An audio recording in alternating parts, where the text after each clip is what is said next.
Hello and welcome to the Car News. In this video I've collected most interesting news for April. Let's go. 2023 BMW i7 takes the 7 Series into the EV era. BMW has lifted the curtain on its electric 2023 i7 flagship sedan, along with details on the EV's powertrain, technology features, and interior. A dual-motor all-wheel drive setup with 536 horsepower and around 300 miles of driving range will be standard. The i7's starting price is a steep $120,295. The i7 shares a chassis, new driver assistance tech, and a swanky interior with the new 7 Series sedan. The BMW 7 Series is a key part of the brand's luxury sedan lineup, and the new 7th generation model has embraced modern technology in a big way. Enter the i7, the first electric 7 Series, which features 2 electric motors, 536 horsepower, and around 300 miles of driving range per charge. The sole powertrain is dubbed xDrive 60 and is similar to what you'll find in the BMW X SUV, except that it's slightly more powerful and the 101.7 kWh battery pack is a bit smaller. We've driven a prototype of the i7 near BMW's headquarters in Munich, Germany, and can report that the i7's acceleration is assertive and its cabin is exceedingly quiet when cruising. The i7's battery can be recharged at a rate of up to 195 kilowatts at a DC fast charging station, and BMW says that a mere 10 minutes of charging time on such a connection will net around 80 miles of driving range. Buyers of the i7 will also receive complimentary charging sessions at Electrify America stations, many of which offer DC fast charging, for the first 3 years of ownership. Despite the presence of an adaptive air suspension and a rear-wheel steering system, the i7 is not really a sports sedan and its cabin is made for relaxing. Elegant materials line the spacious interior and attention to detail is evident. As with the exterior design, which is sure to be polarizing, BMW has taken some styling risks with the interior too, particularly with the digital dashboard, which pairs two 12.3-inch displays in a floating glass panel serving as both infotainment and gauge cluster. That infotainment system, by the way, is BMW's latest iDrive 8, which launched with the X and is also available in the electric i4 sedan. Additionally, a glass panel stretching the width of the car and into the door panels illuminates in the driver's choice of ambient lighting and also features integrated touch controls for the air vents as well as the hazard lights and glove box release. Plush seats offer massage, heating, and cooling functions. Rear seat passengers are treated even better, especially with the optional Executive Lounge package, which adds power-adjustable rear seats that recline. The right rear passenger also receives a footrest in this configuration, and the front passenger seat motors forward to provide additional legroom. The other wow factor onboard is the optional theater screen rear entertainment system. Using a digital screen embedded into either of the rear door panels, passengers can deploy a giant 31.3-inch touchscreen display from the i7's roof and use it to browse the web or stream Netflix, Hulu, YouTube, or Amazon Prime content using the car's cellular data connection. A host of driver assistance features are on offer, too, including BMW's new Highway Assistant, which will be exclusive to North American customers at the car's launch.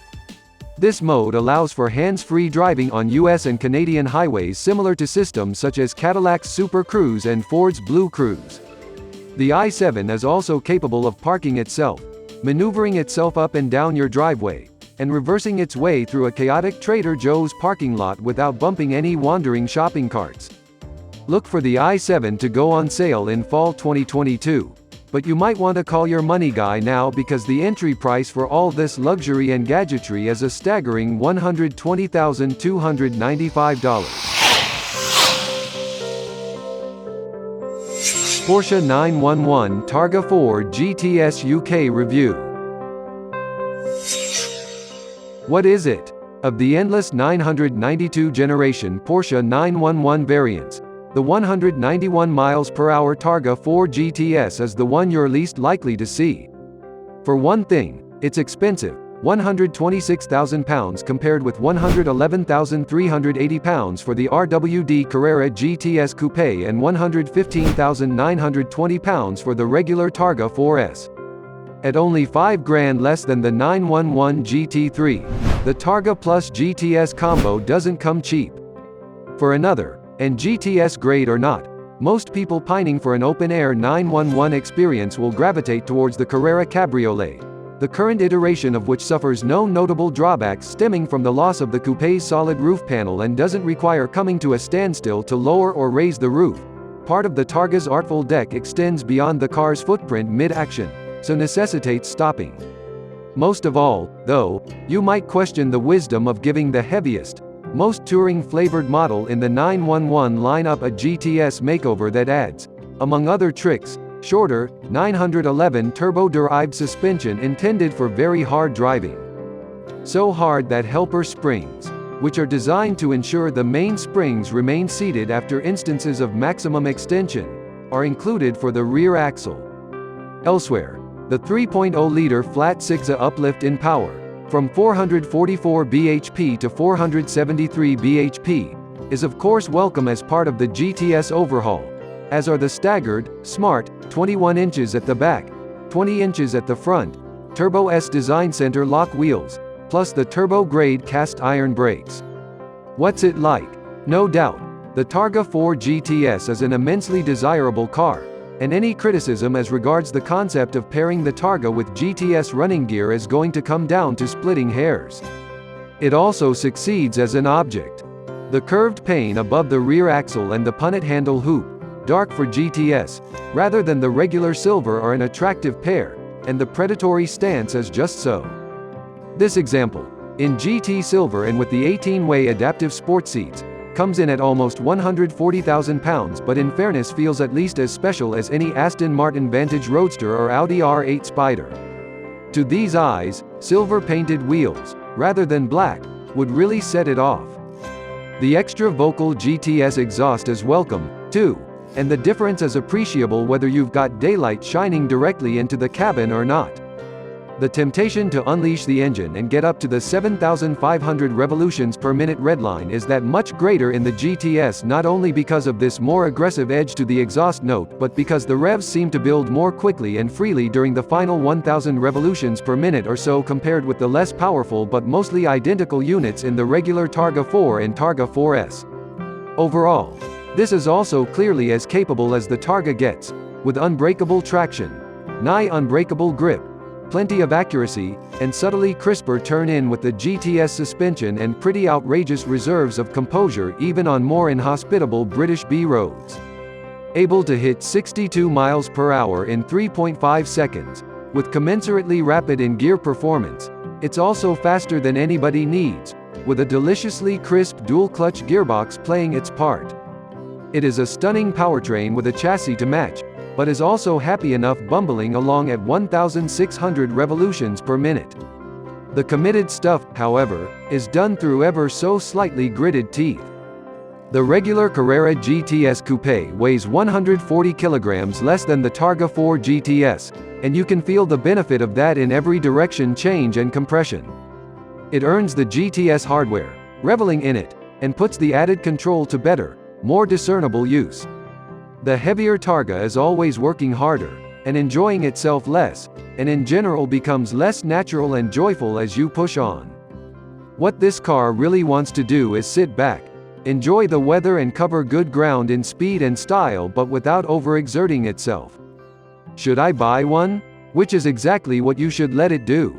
I'd save the £11,000 it costs to have the Targa 4S, upgraded, to GTS specification, accepting that the GTS package includes many usually optional elements of equipment as standard, and this some ways represents good value, and instead spend the money on indulging the regular Targa's debonair soul with the perfect color and trim options. Because while in the past the GTS package was something of a parts bin special, for the 992 generation it exists as something more individual, something, say, 35% of the way between a Carrera S or 4S and the full-blown 911 GT3. This state of affairs doesn't suit the Targa so well because Targa and GT3 sit at opposite ends of the 911 spectrum, related in DNA but very different beasts. Ferrari 296 GTS is an 819 HP hybrid V6 drop-top. Ferrari has converted the 296 GTB into a convertible, the 296 GTS, and it uses the same 819 horsepower hybrid V6 setup as its coupe counterpart. The car's retractable hardtop can deploy or retract in 14 seconds at up to 28 miles per hour. The 296 GTS can also be had with the weight-saving Assetto Fiorano package and can match the GTB on acceleration and top speed.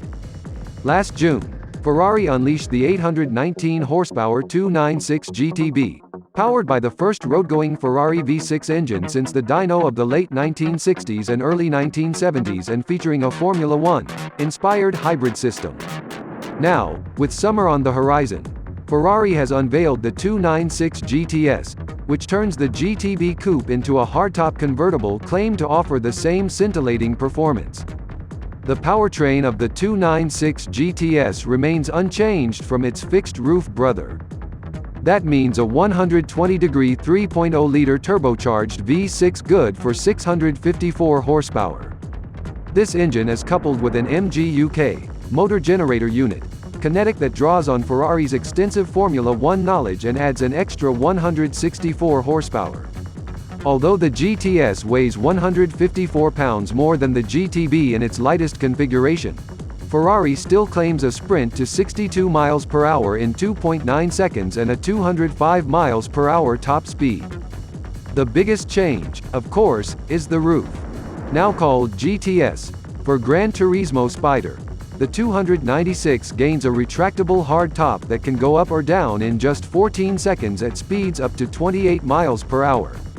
With the roof up, the GTS is virtually indistinguishable from the 296 GTB. With the press of a button, the roof folds in two and nestles in above the engine bay, although a window at the rear still allows for a peek at the 120-degree V6. Ferrari also redesigned the chassis for the GTS, working on the A-pillar, B-pillar, and side sills to maintain torsional rigidity and bending stiffness. Inside, Ferrari has reworked the seats and added aerodynamic flaps on the rear trim structure to minimize buffeting and make for a more comfortable top-down experience. Like the GTB, the GTS is available with the Assetto Fiorano package, which shaves off weight and prepares the 296 for track duty. There's no word yet on when the 296 GTS will go on sale or how much it will cost, but we would expect at least a $20,000 increase over the GTB's $322,986 starting price based on Ferrari's previous drop-top offerings.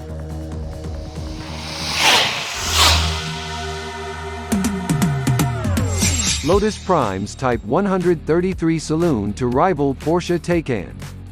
Having unveiled its crucial Electra SUV, Lotus will now shift focus to readying its second Chinese-built, lifestyle, EV, the Type 133 Saloon, for launch in 2023. The Type 133, which will follow Lotus convention in getting a name beginning with E in production guise, will provide the brand with a more direct rival to the hugely popular Porsche Taycan, which company bosses confirmed as one of the main benchmarking influences while developing the Electra, despite the two cars' different positionings.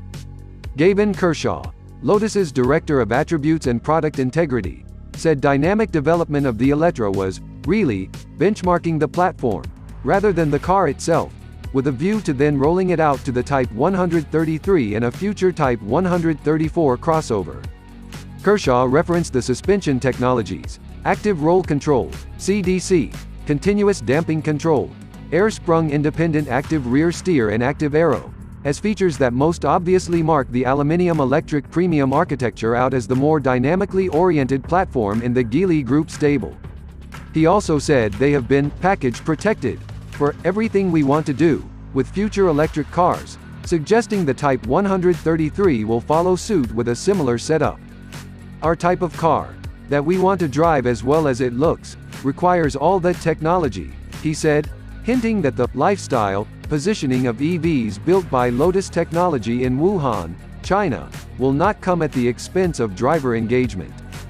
Further details of the Type 133 remain under wraps, but using the 592 bhp twin-motor drivetrain from the launch-spec Electra would line the saloon neatly up against the Porsche Taycan GTS, leaving ample room above and below for both softer and more hardcore additions to the lineup. Indeed, Lotus Managing Director Matt Windle confirmed that 592 bhp is where we're starting at. There's more to come from Lotus EVs. Design work on the Type 133 is understood to be approaching the sign-off stage in line with Lotus's plan to accelerate product development time frames, but it will not simply take the form of a lower-slung Electra. Lotus Senior Vice President of Design Peter Horbury was keen to emphasize that while there has to be some continuity and family identity across the range of Lotus EVs, families aren't made up entirely of triplets or quadruplets. Every member of a family can have their own character. The Type 133, then, can be expected to borrow cues from the Electra but adopt a distinct overall design, albeit one that is still heavily influenced by Lotus's preoccupation with aerodynamic efficiency. Lotus's perfect three-car garage. With 3 radically different models now on sale, Lotus provides the perfect garage, according to Managing Director Matt Windle, who envisions that diversification will play a key role in attracting conquest customers to the brand. Windle said, "You can own a Lotus for every stage of your life. That's something that hasn't been there before, and we hope that people buy into the brand and understand what we're trying to do." The Lotus Emira is now rolling down production lines ahead of summer deliveries. The Lotus Evija will follow a few months behind, and deliveries of the Electra, for which 20% of the deposit target had been met even before the reveal, will begin next year. New 2022 Toyota GR86 sells out in 90 minutes. In its first 90 minutes of being on sale in the UK, the new 2022 Toyota GR86 sold out. The production run for Europe is limited to 2 years, with the compact sports car costing from £29,995. There will be an opportunity for customers that missed out to join a waiting list to take the place of any cancellations. The GR86 doesn't comply with impending crash regulations, meaning Toyota is forced to keep its production run short, stating, "When it's gone, it's gone." This means that the total UK allocation of GR86s has been spoken for. Should customers wish to get their hands on a manual, rear-wheel drive GR badged Toyota this year, then the recent announcement of a manual Supra may come as some comfort. Back to the GR86, Toyota has kept things simple with just one grade of its entry-level sports car on offer. As standard, it features 18-inch black alloy wheels wrapped in Michelin Pilot Sport 4 tires, adaptive LED headlights, auto-folding mirrors and a reversing camera. Inside, you'll find heated seats, dual-zone climate control, Apple CarPlay, Android Auto connectivity, and leather, ultra-suede upholstery as standard. Factory-fitted safety features include autonomous emergency braking, adaptive cruise control and lane-keeping assistance. Just like its predecessor, the GR86 is the fruit of Toyota's partnership with Subaru, sharing the same platform and engine as the recently refreshed Subaru BRZ. Toyota claims it has engaged in a friendly rivalry with Subaru to develop 2 new sports cars with distinct characters. The Toyota GR86 is powered by a naturally aspirated 2.4-liter flat-4 boxer engine, which replaces the 2.0-liter unit found in the old car.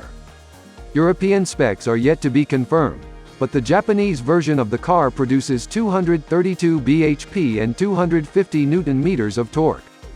That's 35 bhp and 45 Nm more than its predecessor, the GT86, which means the GR86 will get from 0-62 miles per hour in 6.3 seconds, or 1.1 seconds faster than the old car. These figures could change once the car is away from Toyota's home market, though. As standard, the new engine will be mated to a 6-speed manual gearbox, with the 6-speed automatic transmission costing £2,090. Both send drive to the rear wheels through a limited slip differential. The GR86 is built on the same basic platform as the GT86, which means it retains the same proportions as its predecessor. However, Toyota is keen to stress that the shell has been upgraded with more strengthening panels and stronger bonding techniques, which improve the chassis' stiffness and sharpen up the handling. Torsional rigidity is up by 50% as a result and, thanks to some new aluminium body panels, the whole car tips the scales at just 1,270 kilograms. Toyota claims the GR86 is the lightest four-seat coupe in its class. The GR in the coupe's name stands for Gazoo Racing. It's Toyota's in-house tuning division, which has helped hone cars like the GR Supra and the GR Yaris hot hatchback, so it's no surprise that the tuners have also had a hand in the GR86 chassis development. The car's styling mostly matches that of the Subaru BRZ, sharing its headlamps, daytime running lights and smooth front-end surfacing. However, Toyota has managed to place some distance between its sports car and Subaru's offering by fitting a new front apron with a large rectangular air intake, compared to the BRZ's more angular detailing. The GT86's gently sculpted roof remains, while at the rear the chunky bumper houses a new diffuser element and a twin-exit exhaust. As with the BRZ, the GR86's bonnet, front wings and roof are made from lightweight aluminium. Inside, Toyota has fitted its new compact sports car with much more technology, including a 7-inch digital gauge cluster and an 8-inch touchscreen infotainment system, as part of a thorough redesign of the center console and dashboard. Automatic versions of the GR86 will also be available with Subaru-developed EyeSight driver assistance technology. Making use of a forward-facing camera setup, this provides pre-collision avoidance support.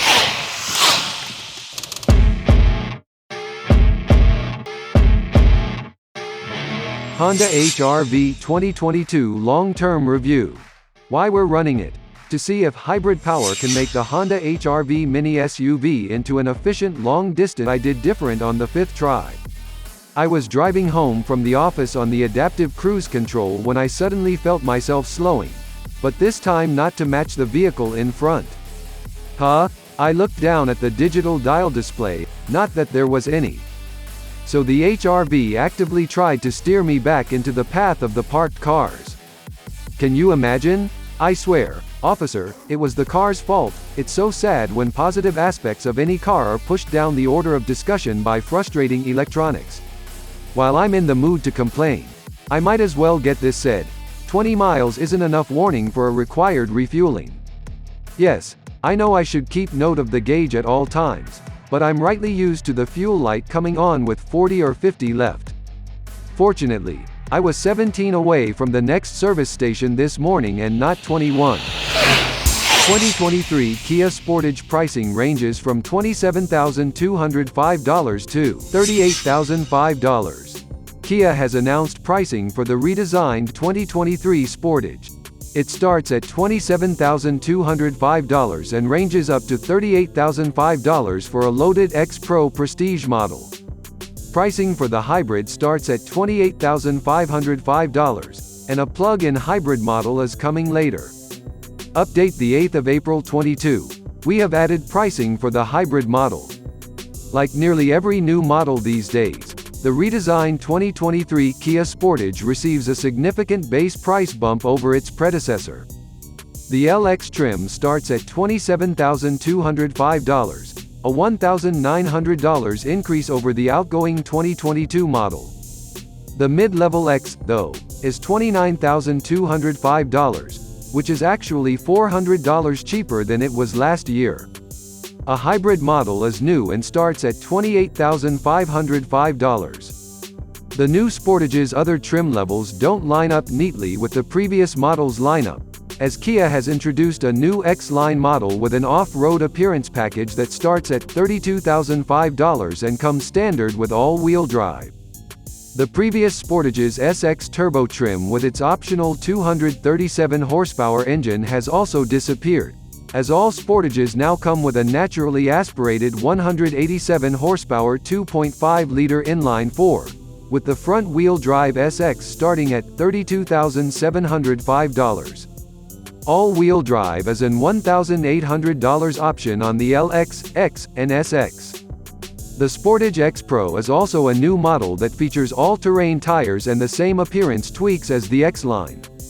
It starts at $36,205 and offers a prestige package with extra equipment for $1,800. All-wheel drive is standard here too, as you would expect for an off-road model. The new Sportage Hybrid starts at $28,505 for the LX, a $1,300 premium over the non-hybrid. All-wheel drive is an $1,800 option on the LX Hybrid but standard on the X Hybrid, starting at $32,205, and SX Prestige Hybrid, starting at $37,405. A plug-in hybrid model is also set to follow, but we don't have pricing for that yet. Kia says that 2023 Sportage models are starting to arrive at US dealerships now, and the hybrid variants will launch later this year. New 2022 Toyota GR Corolla set for New York debut.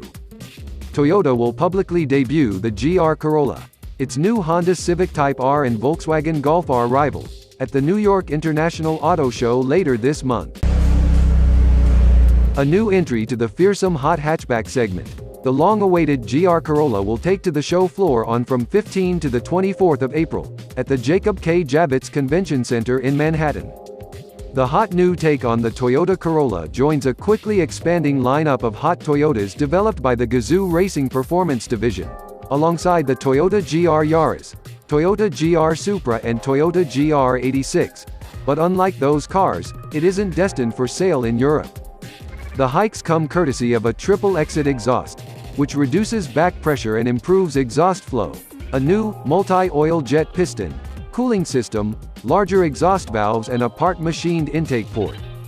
Power is sent to both axles through a 6-speed manual gearbox, as in the GR Yaris, with an intelligent manual transmission, IMT function, which essentially serves as a rev-matching function for smoother downshifts. The top-rung Circuit Edition car is also equipped with a pair of Torsen differentials for improved grip and cornering response. Toyota has yet to confirm performance figures, but expect a 0-62 mph time nudging 5.0 seconds.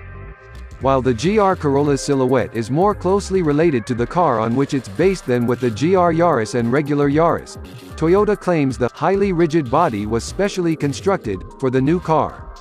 Over standard, it features extra welds around chassis joints and more extensive use of structural adhesive between various components. It's also said to be lighter than the standard Corolla without compromising strength or safety. Lightweight materials are used throughout, taking the standard GR Corolla to a curb weight of 1,474 kilograms, and the Circuit Edition takes that ethos further with a forged carbon fiber roof panel and an aluminium bonnet and front doors. The rally-inspired visual makeover introduces black trim details, gaping intakes on the bonnet and sides, heavily flared wheel arches and, most obviously, a prominent wing stretching out over the rear screen. That's matched by motorsport-inspired tweaks to the cabin, including a leather-trimmed GR steering wheel, GR badged seats and aluminium pedals, and on the Circuit Edition, suede seats and a shift knob signed by Toyota President Akio Toyoda.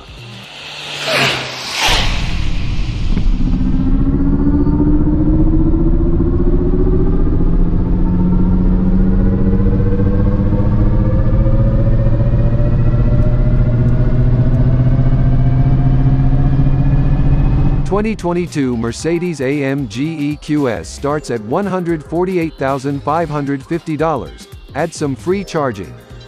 AMG's first fully electric model comes in 2 trims and includes 2 years of free fast charging access through Electrify America. The 2022 Mercedes-AMG EQS will start at $148,550 when the all-electric sedan goes on sale this spring. Mercedes says the AMG EQS includes 2 years of free fast charging at Electrify America, but sessions are limited to 30 minutes. The 2022 AMG EQS will be offered in 2 well-equipped trim levels, Exclusive and Pinnacle. The price of admission for the electrified luxury thrill ride known as the 2022 Mercedes-AMG EQS is a cool $148,550. That 6-figure starting price nets the buyer the first fully electric model from AMG, which fans of the brand will recognize as Mercedes' storied performance division. Every AMG EQS features a dual-motor, all-wheel drive powertrain that generates 649 horsepower, but that output goes as high as 751 ponies. We've experienced firsthand the breathtaking acceleration that electrified horsepower provides. What we haven't experienced is the free fast charging access at Electrify America charging stations that Mercedes says it'll provide for the first 2 years. While the company says the number of times owners can charge is unlimited, each individual session is limited to 30 minutes. Along with announcing the starting price of the 2022 AMG tuned EQS, Mercedes says that it'll be offered in either exclusive or pinnacle trim levels when it reaches the US market this spring. The list of features that come standard on both models includes the 56-inch hyperscreen, an adjustable air suspension with adaptive dampers that are specially tuned, and rear axle steering that can turn up to 9 degrees. New Alpina B4 Gran Coupe arrives with 488 bhp. For anyone wanting BMW M4 pace with more practicality and a greater emphasis on comfort, there's a new option from Alpina. The company, which was recently acquired by BMW, has revealed the B4 Gran Coupe, which is powered by the M3 and M4's twin-turbo, S58, Inline-Six. It's slightly down on power compared to the M4 competition with its 488 bhp output, but the peak torque figure of 730 Nm betters the BMW by a considerable 80 Nm. The 0-62 mph time meanwhile is 3.7 seconds, 0.2 faster than the M4, and the top speed is 187 mph. Its 4 Series Gran Coupe body distinguishes it even more from the official M car, which is only available as a coupe or convertible. Further enhancing its looks is a set of Alpina's trademark 20-spoke wheels, here in forged 20-inch form and weighing just 12 kilograms each.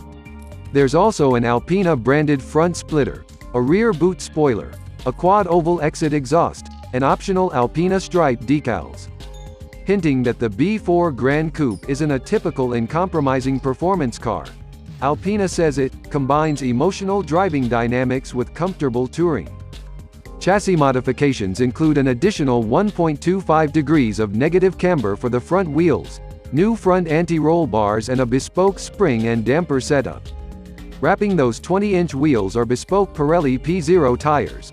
During the development of these, Alpina claims equal emphasis was placed on ride comfort and dynamic characteristics. Underneath the wheel and tire combination are 395 mm front brake discs squeezed by 4 piston calipers, with 345 mm discs and floating calipers deployed at the rear. A high-performance braking system with drilled composite discs is available optionally. Inside, it's possible to upgrade the interior with naturally tanned Lavalina leather.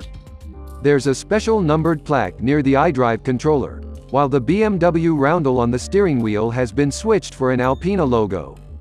Even the digital instrument cluster has been tweaked to display Alpina branding and bespoke colors. UK pricing for the B4 Gran Coupe hasn't been revealed just yet, but in Germany, it's €91,800, around £77,750. New baby Skoda Enyaq to showcase brand's future design language. Skoda will introduce a new design language for its vehicles this autumn, and it has given a sneak peek at how the look could apply to an electric SUV.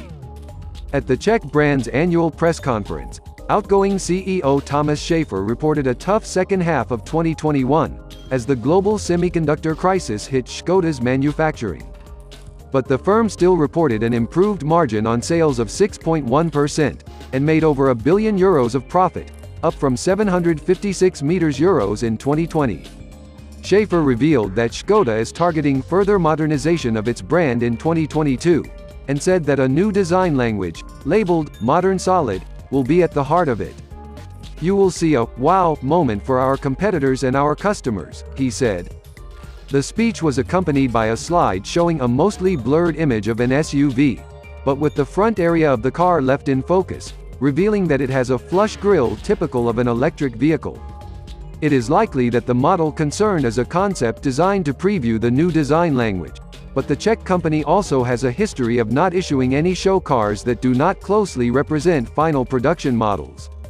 It's hard to judge the scale of the vehicle in the teaser, but our exclusive image interprets elements like wheel size and wheelbase to show a vehicle measuring around 4.5 meters long, shorter than Skoda's current EV, the Enyaq, but longer than the likes of VW's ID.3 hatchback.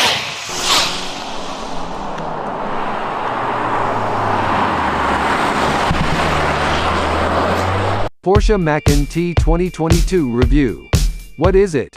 When Porsche resurrected its T Touring specification for the 911 Carrera T in 2017, and followed it up with the 718 Boxster T Cayman T combo 2 years later, we started asking the inevitable: when would a four-door model get the same treatment?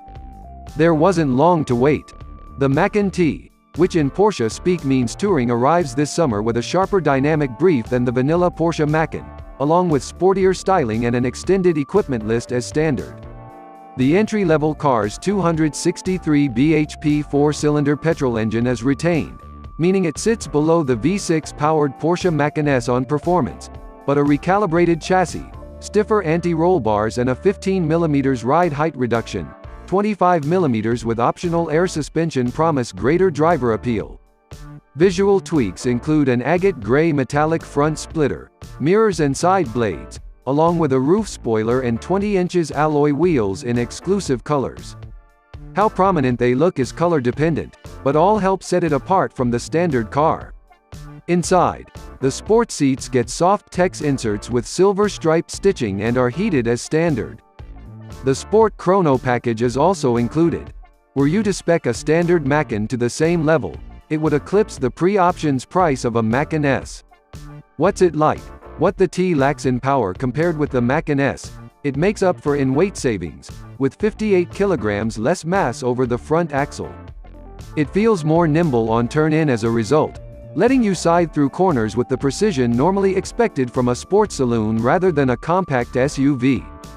The steering is weighted perfectly and the minimal body roll is controlled well. Porsche has retuned the all-wheel drive system for a stronger rear bias, and you don't have to push especially hard to feel it.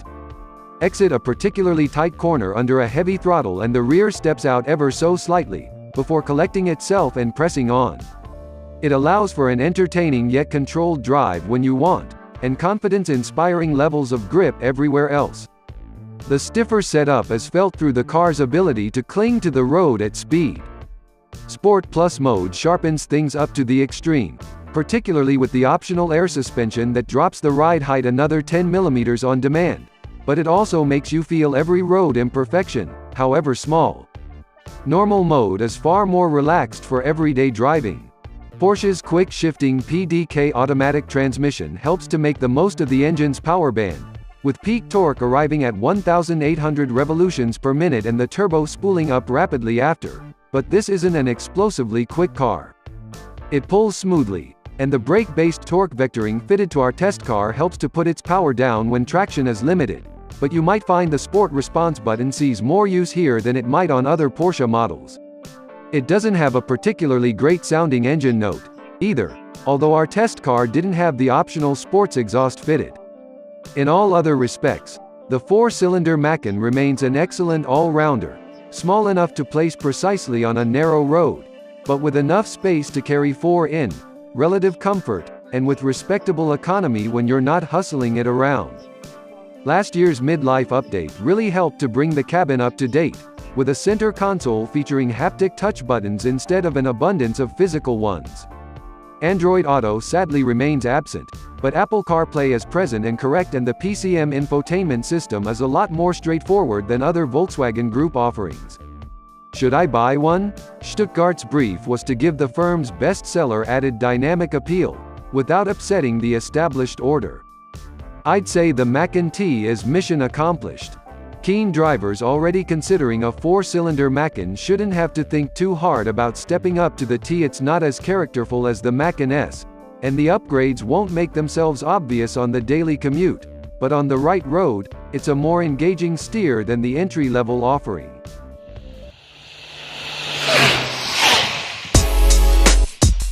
Jeep Wagoneer rumored to be first to get new 500 horsepower inline-six.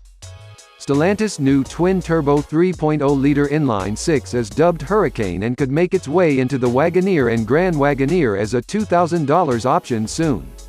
The Jeep Wagoneer and Grand Wagoneer are rumored to get Stellantis' new inline-six engine, dubbed Hurricane. The high-output version of the twin-turbo 3.0-liter is slated to produce 500 horsepower and 475 pound-feet of torque. Owner's manuals and a screenshot from Jeep's configurator purport to reveal towing and pricing specs for this new engine option. Stellantis recently revealed a new inline-six engine called Hurricane, and it appears that the Jeep Wagoneer and Grand Wagoneer will be among the first models to use this new powertrain. TFLtruck.com found an amended owner's manual for the 2022 Wagoneer and Grand Wagoneer that lists towing specs for the new twin-turbo 3.0-liter engine, while journalist Gary Gastelum tweeted a screenshot of Jeep's online configurator that briefly showed the inline-six as a $2,000 option. It's since been removed from Jeep's website. If we put all this evidence together with Stellantis' claims for the Hurricane engine, we can surmise that the Jeep Grand Wagoneer will soon offer the high-output version of the inline-six in addition to the standard 6.4-liter V8. The Hurricane engines claimed 500 horsepower and 475 pound-feet of torque beat out the big V8's of 471 horsepower and 455 pound-feet. The less expensive Wagoneer might use the lower-output version of the new inline-six, which claims 400 horsepower and 450 pound-feet of torque. The Wagoneer currently offers a 392 horsepower 5.7-liter V8 engine with an e-torque hybrid system. The owner's manual shows that the 3.0L models offer maximum towing capacity of 10,000 pounds when equipped with rear-wheel drive and a towing package. This matches the 5.7L Wagoneer's max rating. Stellantis previously said that the Hurricane could make its way into any of its products with longitudinal engines, so this is likely just the start of this new powertrain's prevalence across the lineup. We think it will eventually replace the Hemi V8s currently found in Ram trucks, Jeep SUVs, and many other products. Las Vegas night race joining the Formula One calendar from 2023. Next year, Formula One will be returning to Las Vegas for the first time in over 4 decades. However, unlike the short-lived Caesars Palace Grand Prix, which infamously ran for just 2 seasons in the car park of the hotel complex, the Las Vegas Grand Prix Street Circuit will take in the city's famous Strip. The Las Vegas Strip features the Nevada, U.S. city's highest concentration of glitzy hotels and casinos, which should provide a suitably dramatic backdrop considering the race will be run after dark. The 3.8-mile track will be the second longest street circuit on the calendar, behind Saudi Arabia's controversial, concrete barrier-lined Jeddah Corniche circuit. The design features 14 turns, a high-speed corner sequence, a chicane and 3 straights. One of these will involve a 1.2-mile-long blast down the strip. According to simulations, F1 cars should hit around 212 miles per hour on the track.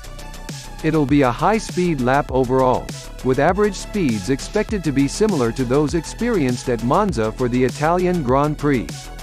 Scheduled for November, the race will last for over 50 laps, and the roads are due to be completely resurfaced beforehand to ensure they're smooth enough for F1 cars. Las Vegas is one of 3 U.S.-hosted Grand Prix on the calendar next year, joining the United States GP in Austin and the new for 2022 Miami GP. F1 President and CEO Stefano Domenicali said of the new addition to the calendar, "This is an incredible moment for Formula One that demonstrates the huge appeal and growth of our sport with a 3rd race in the U.S. Las Vegas is a destination known around the world for its excitement, hospitality, thrills, and of course, the famous Strip."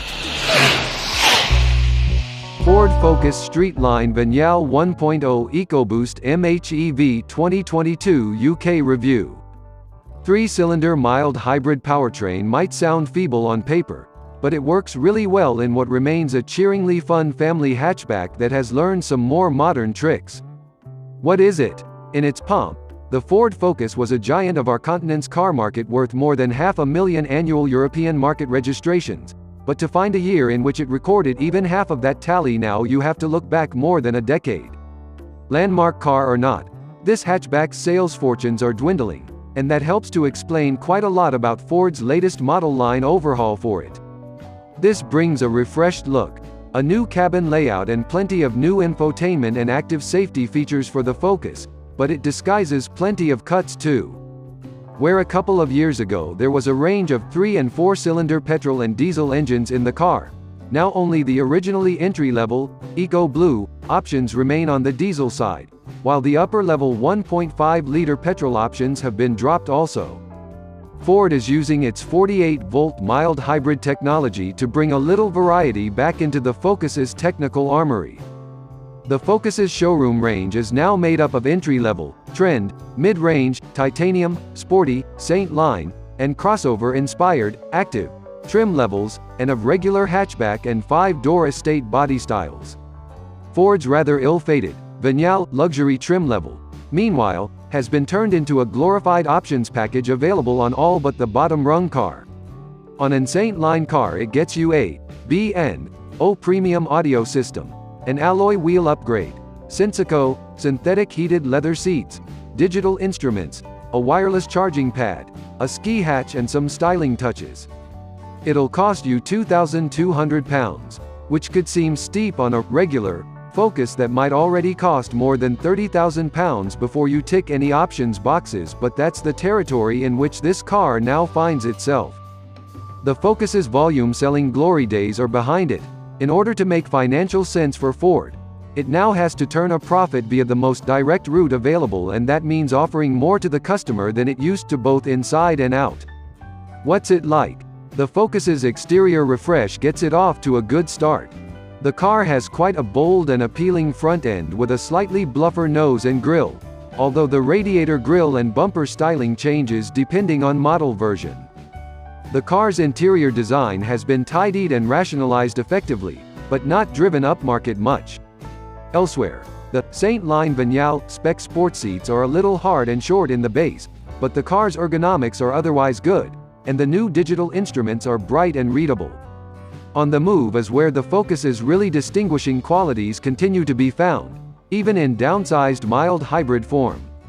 The car's petrol-electric powertrain responds surprisingly strongly for something of just 999 cc, and with great accessibility of performance. It feels torquey, keenly free revving and characterful, which is a tribute to how well Ford has integrated the electric assistance, especially in tandem with a manual gearbox.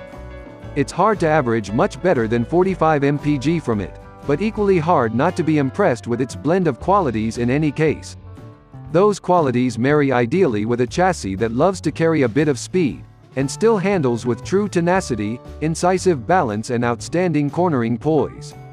There is a little bit of bite to the Focus's low-speed ride, in sport suspended Saint line trim, at least, but very little irritating jiggle or harshness, and just a gentle background rumble over coarser surfaces. It's a small price to pay for such great handling, though. Quick steering makes this a car you can flick through bends and just lob at apices as instinctively as some lightweight 2-seater sports car. Excellent lateral body control and plenty of grip through those corners gives you instant confidence, while high-speed damping good enough to shame plenty of full-fat hot hatchbacks lets you carry as much pace as you like from point to point, even if point A is the supermarket and point B the office car park. Should I buy one? The original Focus was the car that set fire to the rulebook on how a family hatchback could handle 20-something years ago, and, somehow, the current one is still proof that its opponents and imitators have yet to figure out what makes it so good, despite having had several attempts in many cases. More than 20 years after we first met it, however, the Focus keeps Cologne's standards alive, and flying high. It still succeeds emphatically at making everyday trips feel special, and giving Ford the clear dynamic selling point that us Europeans have come to expect from it. Here's hoping it can continue to do that for years to come. Thank you for watching. Please subscribe if you want to see more car news. See you soon.